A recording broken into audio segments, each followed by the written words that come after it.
God knows that outside of him, anything you have will become your God. So in his wisdom, he ropes everything you need into himself, so that the moment you access him, things become byproduct. That's why Jesus was speaking in John 17 verse 3. He said, this is life eternal, that you know God. If you know him, the quality of your life increases. The quality of your life is a reflection of the knowledge of God that you have. The more you know God, the more glory comes out of you, because that's how he designed. So anybody who wants to access anything must first of all see him, because it's as you behold him that you are changed. If you don't see him, you can't access what you are looking. And if you route that thing through any other means, that thing will become your God. In the Old Testament, when you study the Bible, you will notice that everybody that commanded enviable order of life had an encounter with God, and he was able to qualify that encounter. Does it not shock you that all the names of God we know, it was not in heaven they sent it from?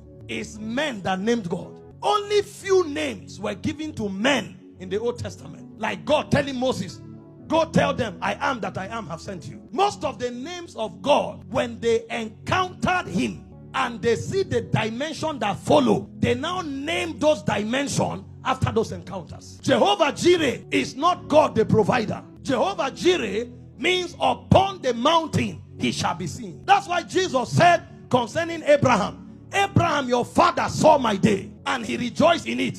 So Abraham saw Jesus. He saw a dimension of the Christ upon the mountain. That's what Abraham called Jireh. And when Jesus came many years later telling the Pharisees that Abraham saw him, they didn't understand what happened. They say, you are not yet 50. How can you claim that Abraham saw you? And he looked at them and laughed. He said, before Abraham was, I am.